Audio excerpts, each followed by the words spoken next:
Hello, everyone. Can everybody hear me okay? Great. Welcome all. It's so great to see you all. So if you don't know me, my name is Bonnie Brzozowski. I'm a reference librarian here at the Corvallis-Benton County Public Library. And I would like to welcome you to our first in-person random review since February 12th, 2020. Welcome back. We're so glad that y'all are here. I'm gonna adjust this just a little bit. So many of you may have been joining us virtually these past few years. We've done 3 full random review seasons entirely online. We learned a lot about how to use virtual platforms. We had plenty of tech hiccups, as I'm sure some of you know, but we managed to keep it going. And I think we presented 3 really amazing, entirely virtual random review seasons. So thank you, all of you that have tuned in with us and kept up with us. You can always go back and watch those on the library's YouTube channel, as well as on the Random Review website, which there is a link to right up there. So during this time when we were all virtual, the Friends of the Library actually handed the reins to this event series to the library staff, though they still co-sponsor and participate. So you've probably seen my face a lot on Zoom, and that of my coworkers, Mike Hansen. He's there in the back. The two of us are the co-chairs of, thank you. The two of us are the co-chairs of the Random Review Committee. That is a group of 9 folks who come together once a year to select books and reviewers for the 10-month series. So thank you so much to the folks on the committee. Some of you are here today. Y'all are amazing. They volunteer their time to this, and they help choose all of these wonderful books and topics that we discuss at Random Review. And I want to give a really quick shout out to Gary Whitehouse, who writes our press releases. Thank you, Gary. So if you haven't already seen it and you want to know more about Random Review's history, this event has been going on for over 30 years. I encourage you to read the interview with our former Random Review coordinators. They were all part of the Friends of the Library. They're a group of folks who put a lot of energy and heart into making Random Review what it is today. So we're really grateful to them. And you can check that interview out right there, cbcpubliclibrary.net/random-interview. So, and as I'm sure you've noticed, because I pointed to it twice, I've provided some links on the slide here. The Random Review webpage does have the schedule of events, a list of related books related to the books we talk about, that's compiled by fabulous volunteer Gail Gerdeman. Thank you, Gail. And it will also link to audio recordings of each of these in-person events. So those recordings will go up on the website with transcripts, and they'll also be on the library's YouTube channel, so you'll be able to share this with others. And please don't forget to check out that amazing interview and check out the Friends of the Library website. The Friends are a huge source of support for the library. They run book sales, those funds benefit the library, and they support the library in many other ways. So learn more about how to join and volunteer for them at the link there. Okay, so now to the main event, which I'm really excited to be introducing today. So today we've invited Corvallis-Benton County Public Library Director Ashley Chavez to join us to review the top 13 most banned and challenged books of 2022. The National Association that supports libraries, the American Library Association, also known as the ALA, tracks bans and challenges nationwide, and they compile a yearly list of the most challenged books. So this list usually only has 10 books on it, but in 2022, a number of books had tied for most number of challenges. So that's why we have this list that's 13 titles long. In 2022, the ALA did track the highest number of attempted book bans since they began compiling that data more than 20 years ago. Book challenges do seem to be a new national trend that we're also seeing extend to legislation in some states as well. This is why our committee chose this list as the focus of today's review. We think it's really important to hear more about these books and perhaps get closer to an understanding of what might be going on at the heart of these challenges. Usually we would actually have some books here in this room related to the theme chosen by Gail, but instead I hope you will all go and check out the Banned Books Week display that we have next to the circulation desk if you haven't seen it already. That is where all of the books that we've seen challenged and banned in the news over the last year or so are currently. Banned Books Week was October 1st through 7th, but we're going to celebrate all month long with our display. You can also find informational bookmarks and stickers and other little things that you can take with you and share and read more about this topic and what people are concerned about in the books. So I really can't think of anyone better to do this review than our director, Ashley. As library director, Ashley is the person who ultimately handles any challenge to library content that comes our way. Sometimes folks just want to have conversations about it. Sometimes it's as involved as responding to a formal request for reconsideration of an item. So she's very much on the ground with this topic, and in my opinion, is as expert as a person as we could ask to have today to discuss these books. But not only that, Ashley is truly a warm, friendly, and kind communicator. I don't know if you've had the opportunity to interact with her, but she's pretty wonderful. And sometimes conversations around these topics can be hard. And I've only ever seen her respond with compassion and grace while clearly upholding the principles of intellectual freedom that libraries are founded upon. So let me tell you a bit more about Ashley and her background. Ashley holds her master's in library and information science from Drexel University and a BA in English from Arizona State University. She's been working as a library professional since 2007. She started her career working at a branch of the Phoenix Public Library System, checking books out to patrons, shelving items, and reading stories to toddlers. She's also worked at the Lompoc Public Library in Central California and at the San Antonio Public Library in Texas. She moved to Corvallis in May 2017 to take on the position of library director.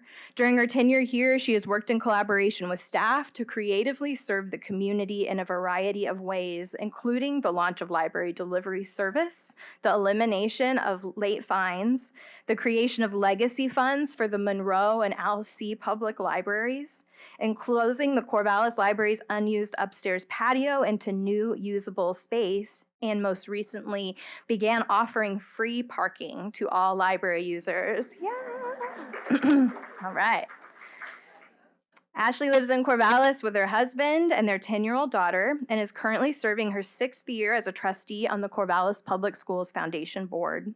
She grew up as a military child with the opportunity to live in a variety of places, including Florida, Japan, Arizona, and New Mexico. Like any good librarian, Ashley loves wearing cardigans, reading books, and a good cup of tea. So let's welcome Ashley to the stage here.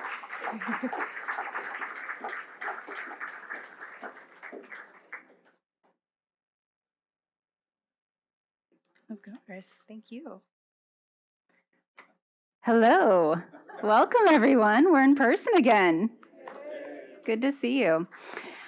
Okay, so today, as you heard, I've been asked to review the top 10 most challenged books of 2022. And as I've started mentally referring to it, the most impossible random review ever. I've done a random review before, and just digging into one book is challenging enough, but it really does let you kind of dig into a topic and the author and their intent.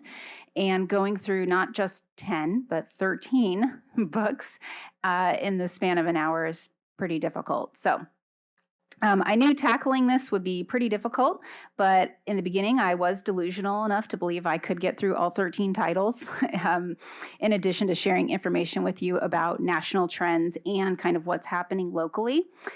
And so I was going to make it happen. I did a run through, hit 40 minutes. I was on book 4. So I'm a librarian, which means I love reading, and I'm not going to insinuate most librarians don't like math, but I wouldn't count myself among that group of people. And if I had started thinking about this presentation with some basic mathematical equations, I would have quickly discovered that with a 5-minute introduction, 5 minutes to talk about book bans, a 5-minute conclusion, 10 minutes for questions, that would leave me a whopping 2.5 minutes per book. So in other words, I had to change my approach. So prepare yourself for a journey. We're going to talk about banned books. So before I get too deep into my presentation, I do want to take a moment to remind all of us that today's subject matter, we're talking about banned books. These are not books for the faint of heart. They're really at the heart of a discussion about intellectual freedom, and it's not because they are fluffy reads with cute kittens and chaste kisses and a nice day on the beach. These books tackle really hard topics that are very prevalent in our society, and often these topics are so stigmatized that we do not talk about them out loud. And so, as with any topic, as with any book or movie you ever pick up, you always have a choice to research about what you're about to consume and then decide if you want to keep going with that. So I want to share with you just some of the trigger warnings really about some of the things I'm going to discuss today so that you're aware that they are in the presentation. And so there's no judgment or shame if you need to stop or step away at any point as we get into some difficult subjects. Okay, so first, really quick, let's just run through a couple of basic things about challenges, about book bans, about the national landscape we're seeing right now, and then we're going to dive into the books. But I want to go through this pretty quickly so that we have time to actually talk about the materials. And there will be time for questions at the end. So if you have more questions about this part specifically, we can tackle that later. So what is the difference between a challenge and a book ban? Because I feel like we're hearing both of those terms thrown around a lot and often interchangeably. So a challenge is an attempt to remove or restrict materials based on objections of a group or person. The banning is the actual removal of those items, right? So it comes to a board or an administrator, and they decide to remove the item from the collection so that's no longer accessible to the public or to students. So those are the two differences, and it's important to know that challenges are not just someone expressing a point of view. It's not just someone coming by saying, hey, I really don't like that this is available. I wish it wasn't here, but that it is what it is, right? It's not that kind of thing. It's an actual attempt in front of an administrator or a board of directors or a school board to actually say, I want this material removed or restricted. And by restricted, we mean maybe a book is currently in the children's section or the young adult section, and someone wants it removed to an adult section or a completely different part of the library, so it's less accessible. And often we're seeing challenges are motivated by a desire to protect children from what people consider inappropriate sexual content or offensive language. The top 3 reasons for challenging materials as reported by the Office of Intellectual Freedom are up here on the screen, and probably no surprise. Sexually explicit, offensive language, or the broad claim that the material is unsuited to any age group. So, now, real quick question. If someone tells you not to do something, what's the first thing you want to do? Yeah, I thought so. Okay, so really quick, let's take a look at the numbers. Bonnie already mentioned this a little bit. You can see on this graph, 2003, when challenges started to be recorded, we were on a pretty steady path all the way from 2003 to 2020. You can see that blue line. We're about the same.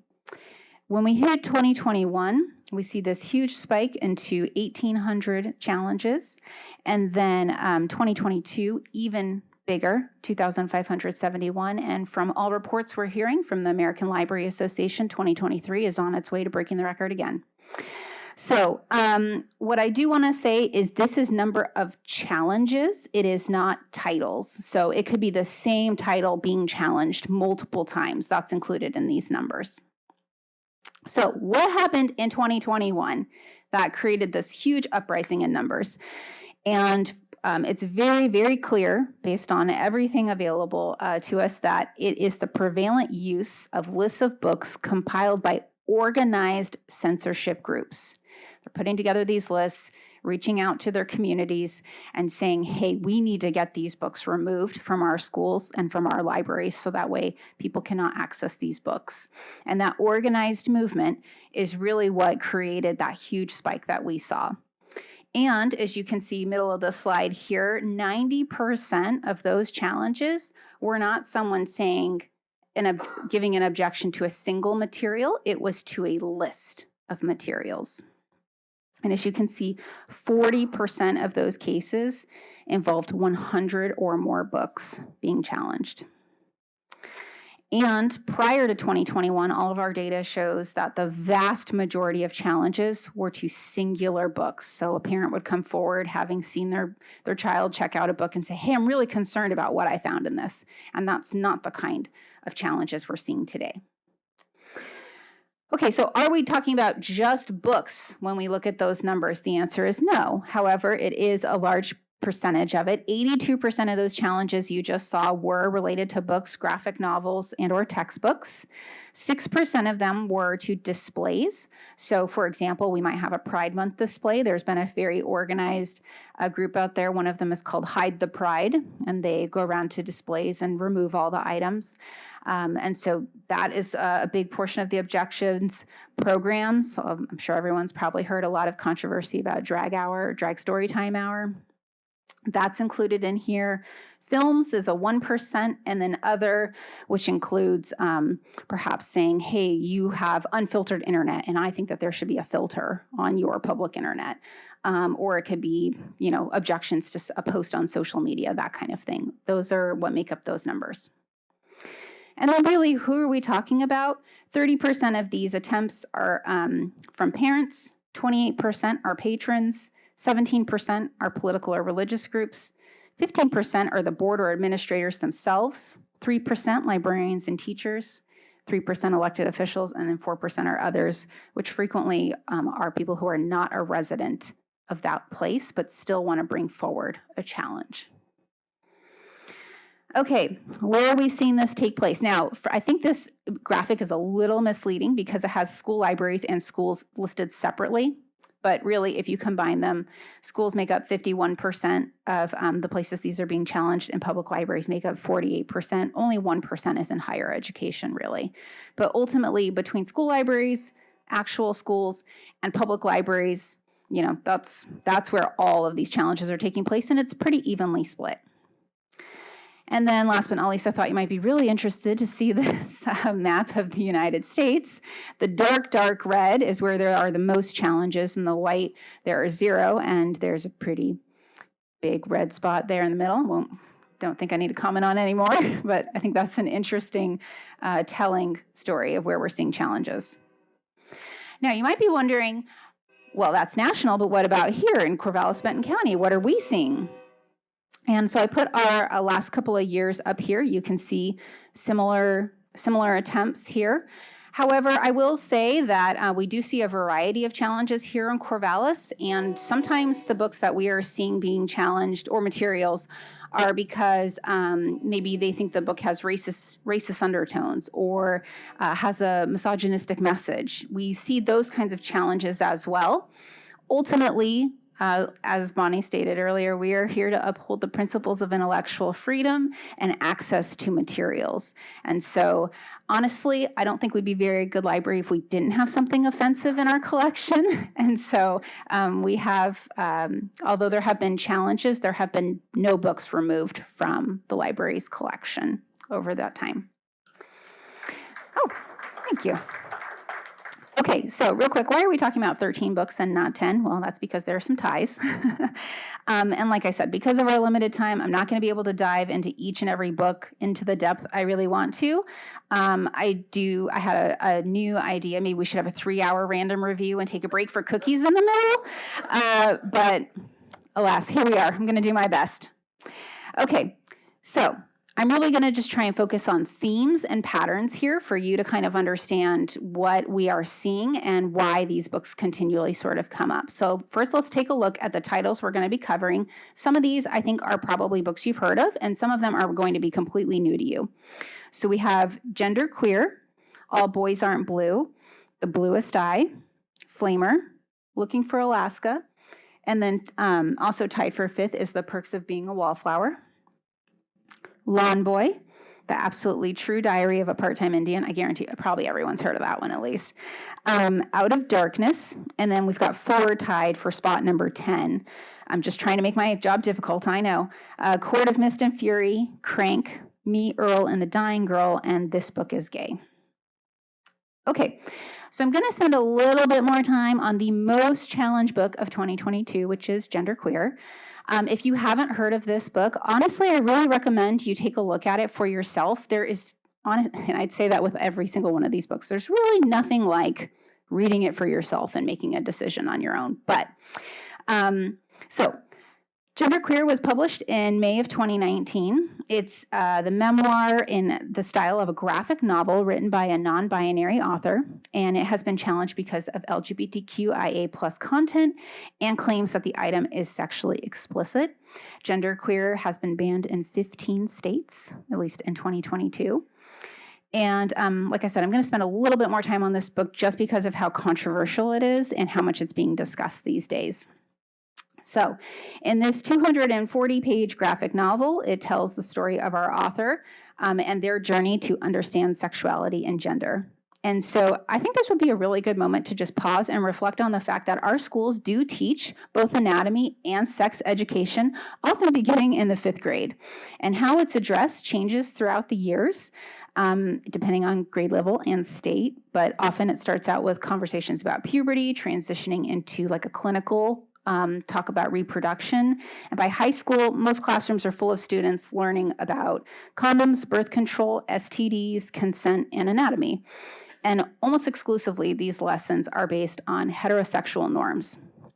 And so really, this book is an attempt to fill in those gaps to some extent. It's not a textbook, but it is very much a person's real life memoir story of their journey trying to understand their own gender and sexuality and struggling with that because of the way things are presented and their lack of exposure to other ways of thinking. So first, I want to talk a little bit about this like extremely sexually explicit scene that is so frequently referenced regarding this book.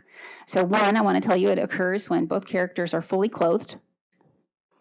It takes up the space of one singular panel, and it involves the characters miming the act of oral sex using a sex toy. In the very next panel, the main character realizes they're not enjoying the act and asks their partner if they can stop. Their partner immediately stops, gives them a hug, and the story moves on. Now, it's really ironic to me that this book is so targeted because of its sexual content, because, well, it does involve a lot of questions about the author wondering, you know, who am I sexually attracted to? How do I feel about other people?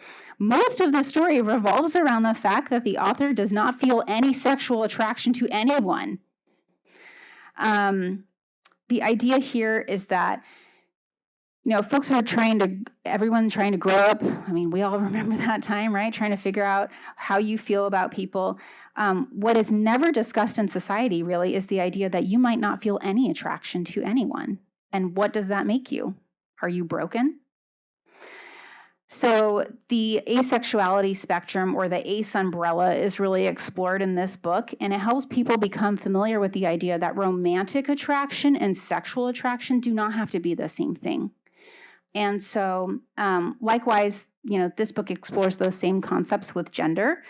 What if you feel a strong affinity for both genders? What if you don't feel an affinity for either gender? What if you just have a big jumble of confusing feelings that you constantly feel pressured to sort out?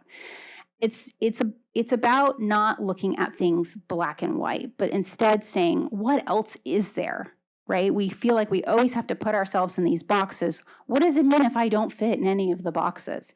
And that's really what the book is about. So I'd say Genderqueer is a very worthy read for any and all of us, whether or not you're questioning yourself or you just want to understand others better. The memoir really provides a wonderful insight into another person's journey through these kinds of questions, and I think can help any reader understand that trying to use those black and white categories to define ourselves is really unlikely to result in a perfect answer. So that's Genderqueer. Moving on to All Boys Aren't Blue. It was published in April of 2020, and the author, George M. Johnson, he is Black, queer, and identifies as non-binary. And the book is structured as a series of essays and letters. It really serves kind of like half memoir, half manifesto. And it talks about how Johnson felt growing up Black and queer in New Jersey.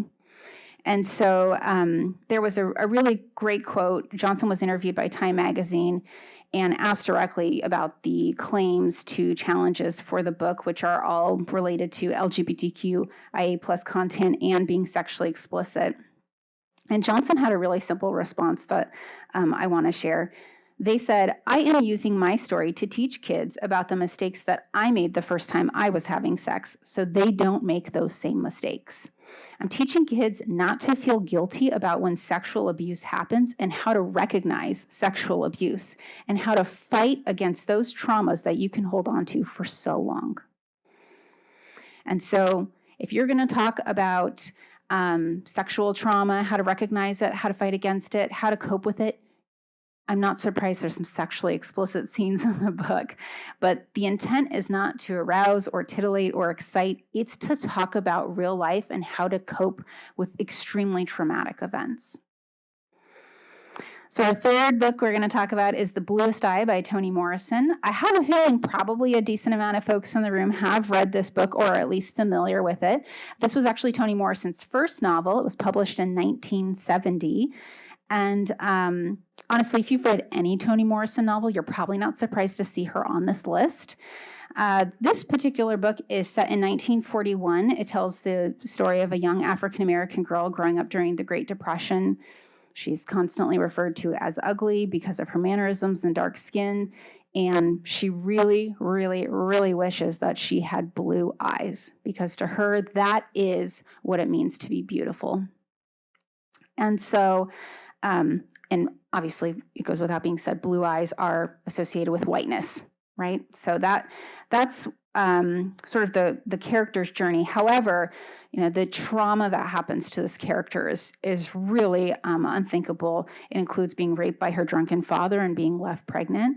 She gives birth prematurely to a stillborn child, and eventually loses a battle with mental health, and believes that the pity she starts to receive from those around her because she has been gifted with blue eyes. And now she is seen as pretty, and just kind of enters this delusion because she cannot handle the reality of the world. And Morrison stated more than once her, intent and motivation for writing The Bluest Eye was because in the 1960s, Morrison felt like the only works really being published by Black male authors had racially positive, uplifting rhetoric. And so they were skipping over all the parts of life that were not beautiful and didn't tell the story of how hurtful racism was anymore. And it was her intent to really help people remember that. Okay, so next we have Flamer. Honestly, just as a side note, I think this is my favorite one to read of all of them, so I highly recommend you check out Flamer. It is a graphic novel published in 2020, and it's set in the 90s during Boy Scout camp over the summer. And so the homophobia in this book is absolutely rampant. And as you can take yourself back to the 90s, just sort of this bullying about that's gay and you're a fag, are just disguised as so-called humor is just so abundant in this book. It can be a tough read for that. So in the beginning of the book, Aiden is absolutely positive that he is not gay. And I have a little screenshot from the book because I think it is really impactful. And this is Aiden saying, I know I'm not gay. Gay boys like other boys. I hate boys. They're mean and scary, and they're always destroying something or saying something dumb or both. We learned at school how bad homosexuality is. It's a sin. Gay people do bad things, and I'm not a bad person. I try to do good all the time, so I couldn't be gay. So by the middle of the book, after growing closer with his camp roommate, Aiden realized that he's got a very innocent, burgeoning crush on his roommate, and his shame just becomes so great that he really starts to think a lot about suicide, and at one point in the book does almost attempt suicide.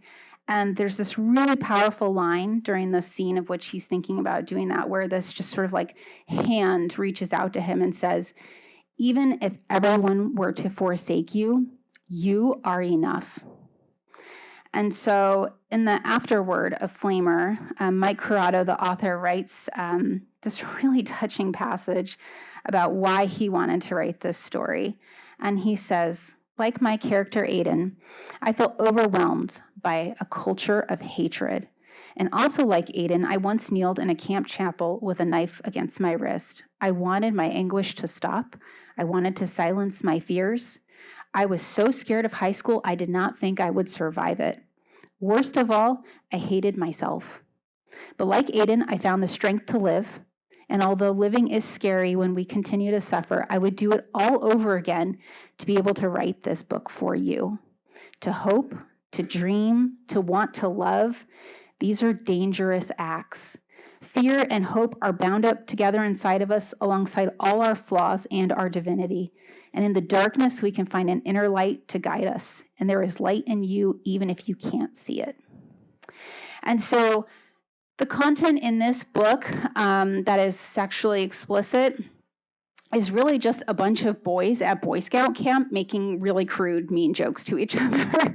There is no sexual content, like interactions between two people at all. And so I think the real touching moral of what this character was hoping to accomplish, or this author was hoping to accomplish by writing the book, is so touching and meaningful. And honestly, it's really heartbreaking to me that this title has been so challenged over the years, given what the author's intent truly is. Okay, so next is Looking for Alaska. And so there are a couple of books on this list that were published like decades ago. This is one of them. And those books are, without exception, either published by a straight or white author writing about racism or an LGBTQIA plus topic. And so I think it's important to kind of remember when we're looking at these books that were published a while ago, people were afraid to tell their stories. And even now, we still see a huge disparity in the publishing industry when it comes to people of color or queer trying to publish their stories or memoirs. And so, I'm not going to go into a lot of detail with Looking for Alaska. There's a movie. If you don't feel like reading all these 13 books, you can watch movies for some of them.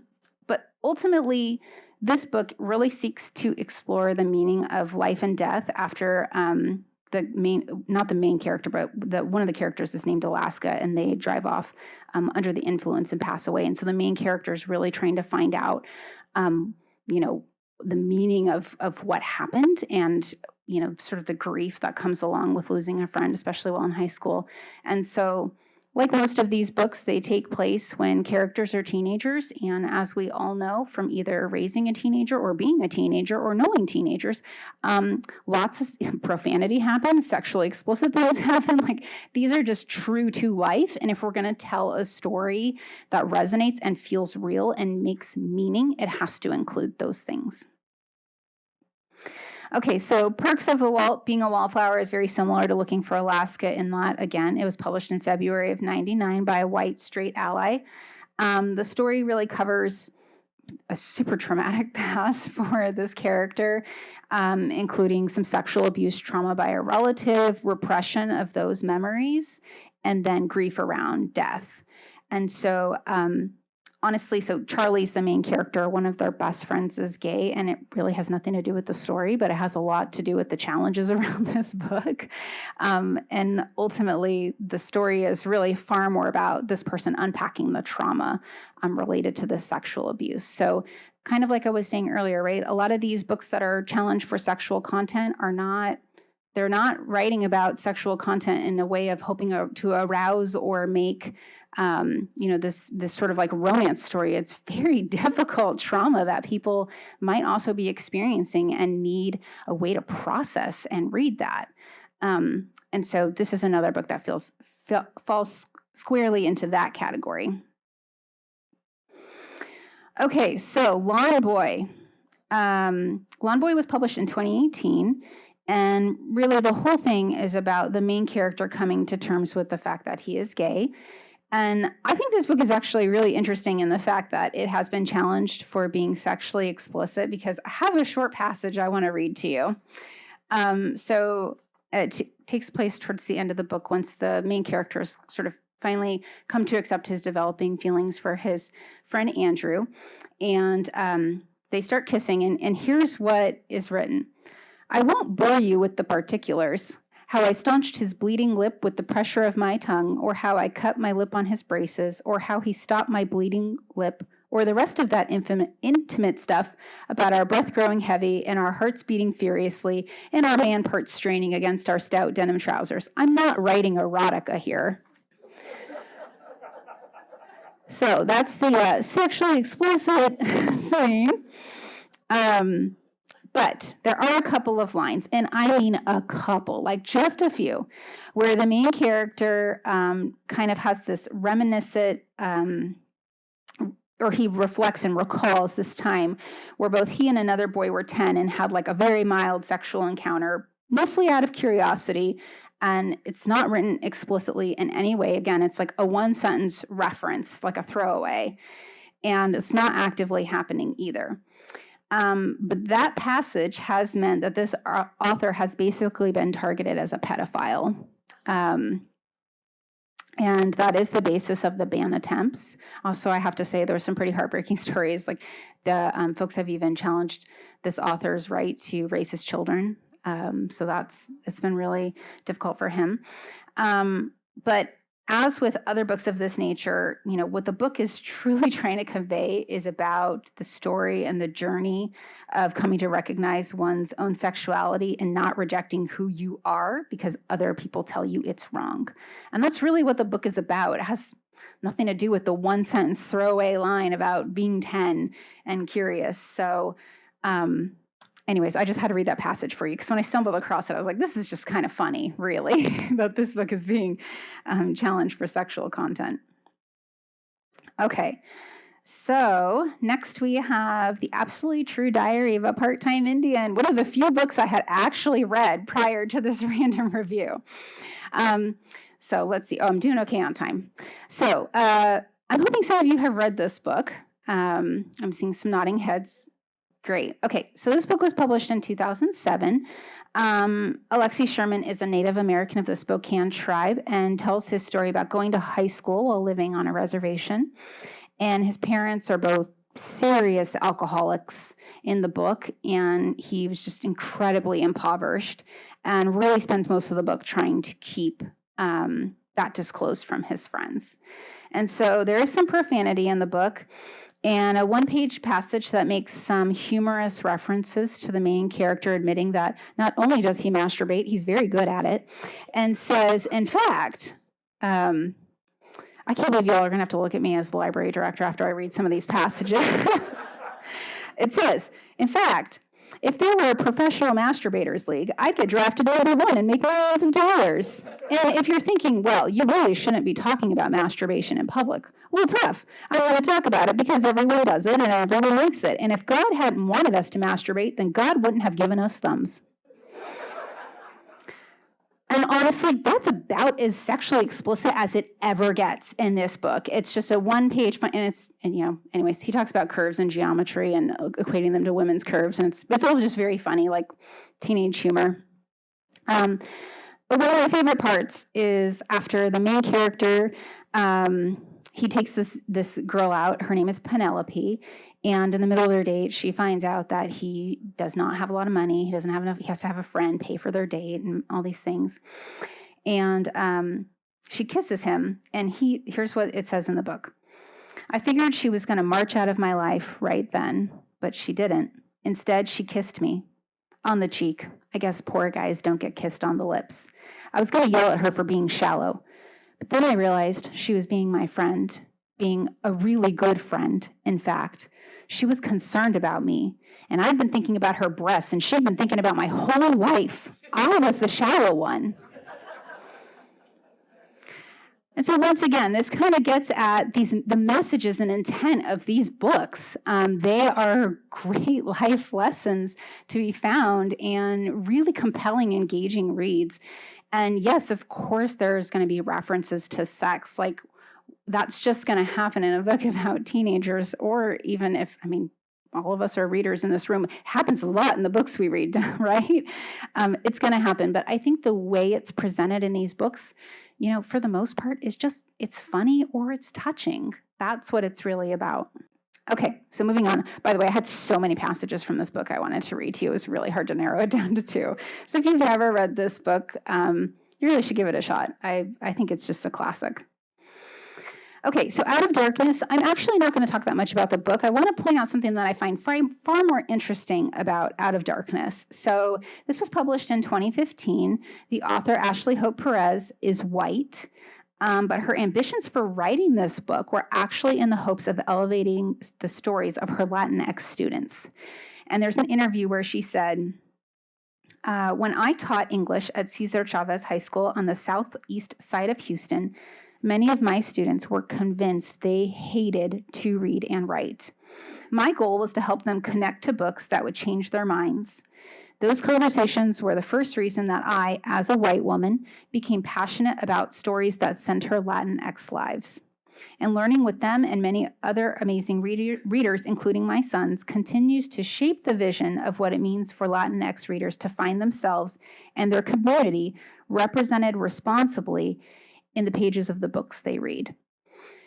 So again, this kind of goes back to what I had talked about earlier with that disparity in the publishing industry. It's often easier to get published as a white author. And so I think it's really kind of sad in a sense that like the number 9 book on here has a lot to do with sort of these Latinx students, and yet it's written by a white author. So I think it's really telling of where we are, where we're trying to get, and where we're not quite yet in terms of the publishing industry. Okay, so number 10, A Court of Mist and Fury. So this is the one book on the list that breaks the mold, in my opinion, and it's also the only book on this list that has also been challenged at this library. And so it was published in 2016. It's a long fantasy romance series featuring adult characters. Rhysand, the male lead in this story, is over 500 years old, and I'm still unclear exactly what he is because I don't know what a half-elf, half-Illyrian means, but he's supposed to be really attractive, is what I gather. So this classic urban fantasy is appealing to readers of many ages because really it tells a compelling story the same way Twilight does, right? It's just a fantasy romance in a world full of otherworldly creatures. And so some interesting things to note about this book. Sarah J. Maas actually started writing A Court of Mist and Fury when she was 16 years old. And let me tell you what, if you've read this book, you can tell. Just my opinion. But in one interview I read, she did say that reading books about empowered female characters who have and enjoy sex left a huge impact on her as a woman and a writer. And she has responded to concerns and challenges about her books with a very blunt statement saying, if you think your 15-year-old can't read this because it's too inappropriate, well, chances are they've done worse. So stop and just let people read whatever they want. That being said, I also think this is really interesting. Maas was very surprised when her books were labeled as young adult. She actually wrote them intended for an adult audience. And when her publisher, when she pitched the book, they basically looked at it and said, well, this probably would appeal more to a YA audience. Let's tone it down a little bit. And so that it would be more appropriate for a younger, like an older teen. So I think that's pretty interesting. And again, like I said, this is the one book that for me really breaks the mold because most of the other books, when there's content that's sexually explicit, it's very related to like a theme or a message or some, kind of like more heartfelt, impactful type story. And this is really just like a good old, fantasy romance kind of novel. And there are a few sex scenes in the book, but I would say your definition of explicit needs to stay pretty flexible for this one because it's very purple prose, if you know what I mean. There is not a single body part ever mentioned in the descriptions of the sex act. And I think it's somewhat noteworthy to say that the main characters, both of whom are more than of age, only have sex after they've decided to eternally bond their souls together. So they're pretty committed, Okay, so moving on, we have Crank by Ellen Hopkins. Ellen Hopkins is like a super popular YA author. Her books are mostly written as poetry with the words kind of creating shapes on the pages. So it's very easy to read in terms of just eyes on the page. The content matter is more difficult. They're very intense, raw, honest emotion on the page. The Crank was published in 2004. And this author's primary inspiration for her novels comes from her eldest daughter, who was addicted to crystal methamphetamine and spent 2 years in prison due to her addiction. And so there is drug use, there is some very minor sexual explicit scenes. And Hopkins said, really, I wanted these books to be an honest look at the depth and nature of addiction. It's not easy to shake, and I wanted to make that very clear. So, yeah, these books have a lot of drug use, but it's about how it can ruin your life, how serious addiction is, and it talks about the bad decisions you can make and later regret while under the influence of drugs. Okay, so next we have Me, Earl, and the Dying Girl. It was published in 2012, and honestly, I really didn't know anything about this. It's both very poignantly sad and hilarious. It's told in a really easy-to-read format, often through like emails and text messages and letters back and forth. One of the characters is diagnosed with cancer, and it tells the story of kind of her and her friends kind of going through that journey together. And there's no shortage of profanity, I'll tell you that right now. But the focus of the challenges for this book have been on a 2-page passage where the main character and his only friend do like a long riffy joke about performing oral sex. And the riff makes it really clear they've never had sex and they're definitely not going to do it anytime soon. They are just trying to make each other laugh by being gross and super over the top. And if you've ever known a teenager, you're probably very familiar with that phenomenon. But the author Andrews had something to say about his book being banned that I really like. And he said, so first of all, I feel like something of an imposter among all the other authors on this list, most of whom have written something that took genuine courage to write. My book took about the same amount of courage it would take to write an episode of Curb Your Enthusiasm. And he says, but there's something troubling about what's happening with my book. Let me try to explain. For the last couple of years, I've seen videos of angry grown-ups at school board meetings calling it pornography, and then reading the oral sex passage aloud in aggrieved and quavering voices while the school board begs them to stop. You know, I have to admit, in that context, my book sounds pretty bad. But so might a lot of books. And so just to pick one completely at random, in the very first book of the Bible, there's a pretty explicit account of father-daughter incest. And I'm not advising anyone to do this, but you could hypothetically read a passage from Genesis aloud at a school board meeting in a tone of barely controlled righteous anger and call it pornography. And you could sound halfway credible. That doesn't mean the Bible is actual pornography. Of course, it does not mean that. It would just show how dishonest and misleading it can be to read something out of context. This is an important part of what schools call reading comprehension. Thank you for enjoying that quote. I really liked it. Okay, and then the last book, which is good because we are running out of time, is This Book is Gay by Juno Dawson. And so this was published in September of 2014, and it's basically written like a textbook, except the narrator's tone is far more humorous and approachable than any textbook I've ever seen. And the author, born assigned male, has since transitioned, and she sees this book as what she calls a manual to all areas of life as an LGBT person, and is meant to serve as a guidebook for young people discovering their sexual identity and how to navigate those uncomfortable waters. And this is one of the books I really, really, really wish I had more time, because I would just love to show you some of like the passages from these books and kind of delve into like what's so concerning or not about just naming things as they are. But I do want to share the clip of an interview where Dawson had kind of like 2 things to say about her book that I felt like were really meaningful and also applied to really most of the books on this list. So she was asked, what was your initial reaction to the news that your book had been challenged? And she said, well, initially I was like really amused because these people just created a whole bunch of publicity for me for free, like thanks. But then as reality sank in, she realized that young LGBTQ people of Alaska were being told that they were somehow wrong and somehow inappropriate And that just really made her so mad because that was the complete opposite of the intent of writing this book for her. And so she was also asked, how do you think sex education and available information have changed since you wrote This Book is Gay?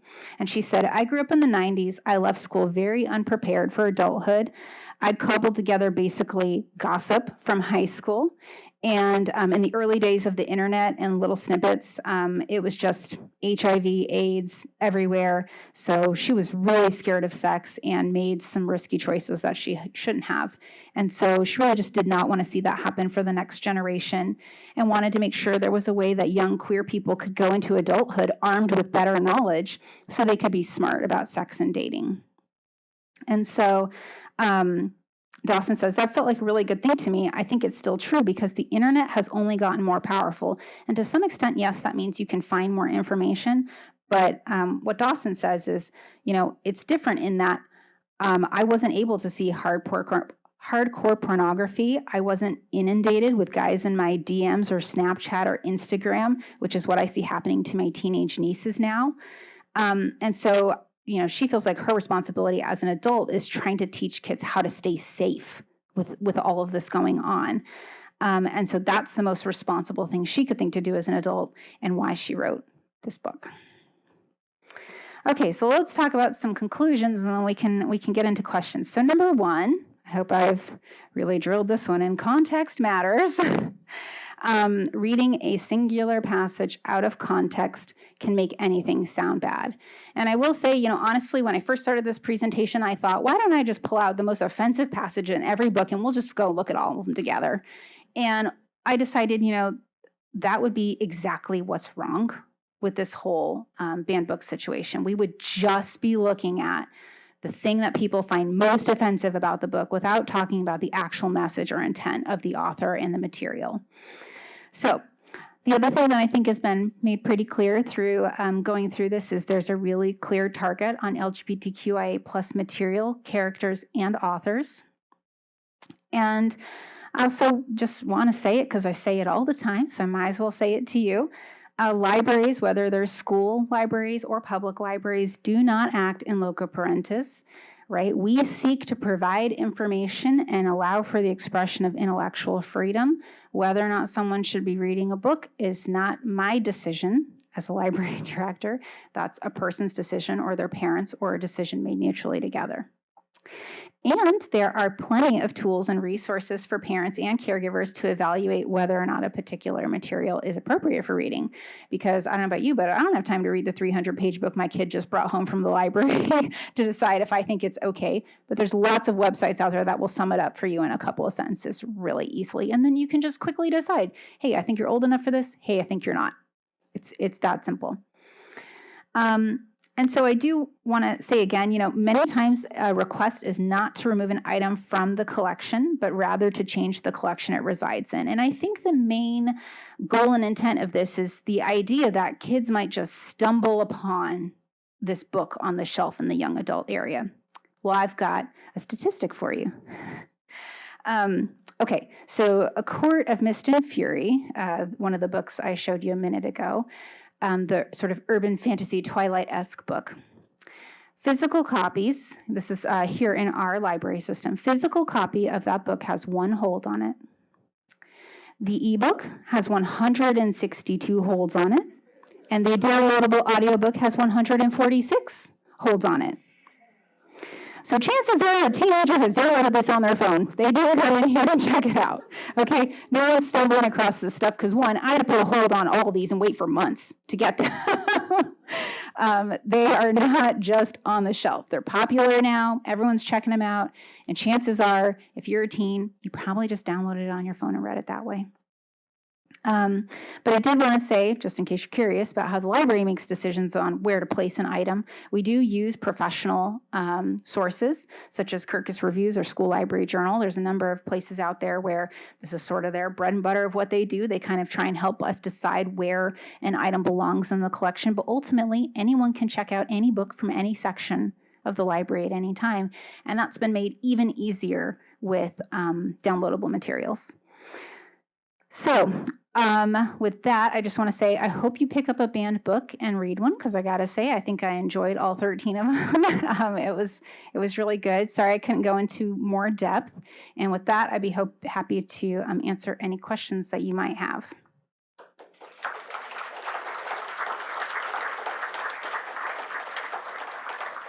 Thank you. Okay. So the question was, if a book is theoretically banned, would that also make the downloadable unavailable? And so we haven't, like I said, we haven't banned any books here, but in any of these other libraries, yes, that would mean they would remove the content from all their collections. Yeah. Okay, back here. Okay, the question was, is the Albany Library seeing a higher list of challenges? I'd have to double check with them. I haven't talked to them too recently about it, but I did talk with them in the last year, and their numbers are about the same as ours, actually. I think I saw a question over here.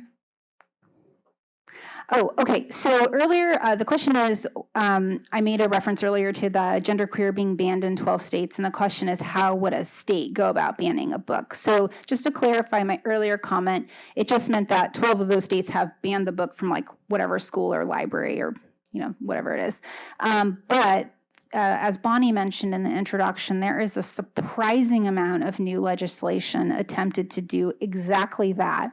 They have these lists, and they are working to ban them.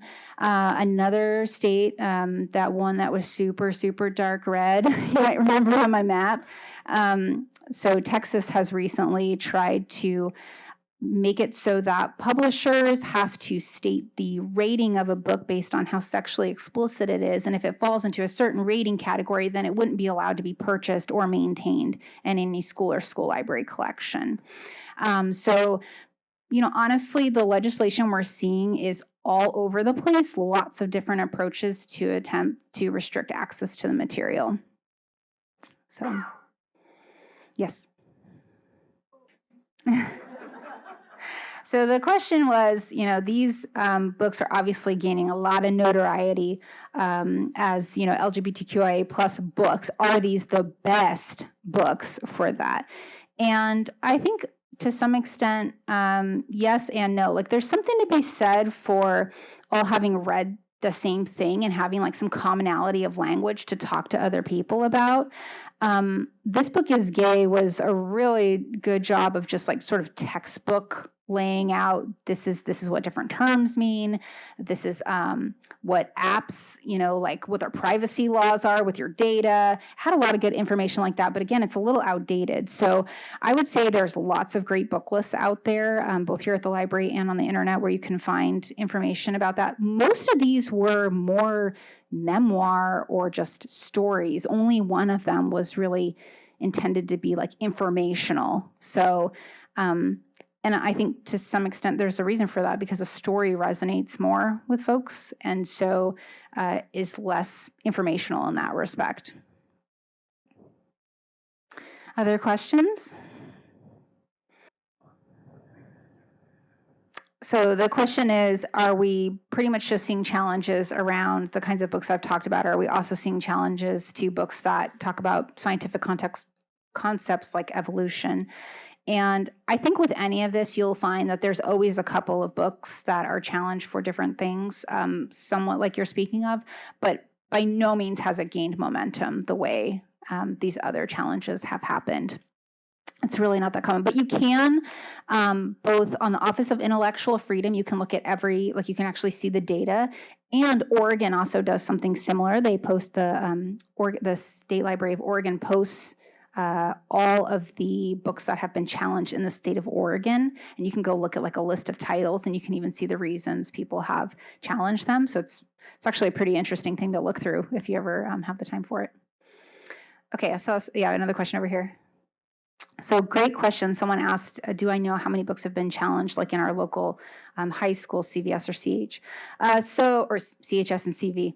I don't know. I don't have a solid answer for you, but I can tell you I'm pretty involved with the school district and have maintained some really regular conversations with the school board and the superintendent. And I do not think that there has been any organized attempts at this, or really much concern at all. So but I will look into that because I'm curious about that. I should have thought to do that before the presentation and share that information with you. But I can certainly say there's no organized attempts.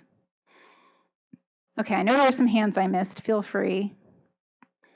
Give it another shot.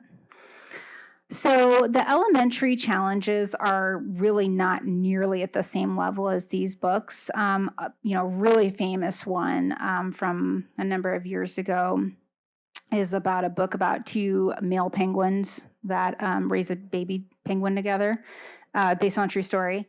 And I think I see folks in the back. Was it Three Makes Tango or Tango Makes Three? Thank you. Okay. See, I'm not a children's librarian. I'm so sorry. That's one of the elementary school. And actually, I would say if you go back like 15 years ago, because we're looking at 2022, not all time. The all time books are different. If you go back really like 15 years ago, there were a lot more challenges to elementary school books. Far more deliberate attacks on LGBTQIA content, just as it exists as a concept, right? Like this book has a character that might be gay. This child has two dads. This shouldn't be in the collection. And we don't see that level of attack really anymore to the extent we used to see it. And so I think a lot of the challenges have really started to hone in on this YA section where they feel like, folks are developing and starting to question themselves. And that's where all this talk of like librarians being groomers and, trying to convince kids to like be a certain way. That's where all that rhetoric starts to come from, is because these books are targeted at, that age where you're really starting to question and explore and trying to understand yourself. Yeah.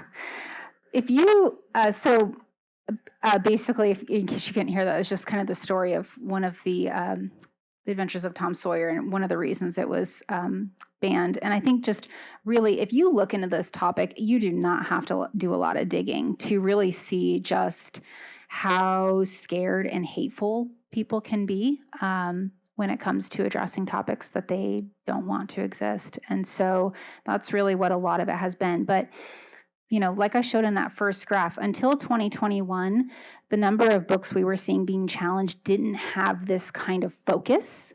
Now, granted, doesn't mean that wasn't the target sometimes, but it was kind of spread all over the place. And now in 2021 and 22, and soon we'll have the data for 2023, we can really see this organized attempt to really target, both BIPOC authors and LGBTQIA. Okay, right here in the front. Well, so the question is, if the book has been challenged and banned, and there's also a movie, would the movie potentially be removed as well? And I would say if you were a sneaky librarian, you'd be like, well, you didn't challenge the movie and keep it in your collection.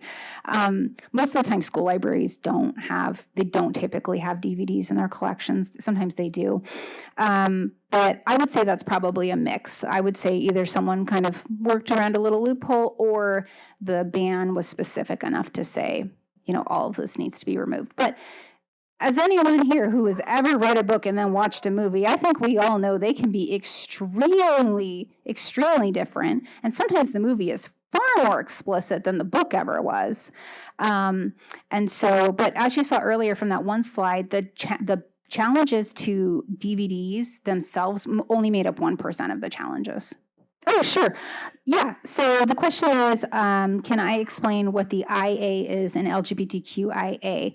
So I would be intersex, and then A. So what they used to say is ally, but what it's sort of like been reclaimed into asexuality. So people who are ace.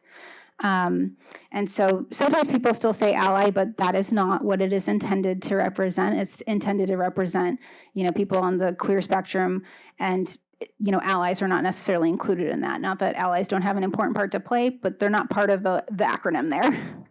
Yes. Yeah, so the question is, I've heard some of the classic books being banned because they contain racism, uses of the N-word. There was, I think Huckleberry Finn had a big blowout like maybe 10 years ago when there was some republishing stuff. And even Dr. Seuss, his estate, recently decided to not publish 6 of his titles anymore for that same reason. And our library, amongst many others, actually did get challenges to remove those 6 titles from the collection. But ultimately, what I think it comes back to is sort of what I've been saying from the start. It sort of really doesn't matter what side, if you want to say there's sides to this argument about challenging books, the idea of intellectual freedom applies across the board. It really doesn't matter. I mean, we have, right, like Hitler's Mein Kampf. Not my favorite read, but it's in the library because, it is important and people need to or want to read it. It has context that has value. And so ultimately, I think with all of these materials we look at, does it bring value to the collection? And almost always the answer is yes. Even if we ourselves don't particularly like that title. Someone may have requested it. You go out there, someone says it's the greatest book they've ever read. Or someone says, hey, Hitler's Mein Kampf is a great example, right?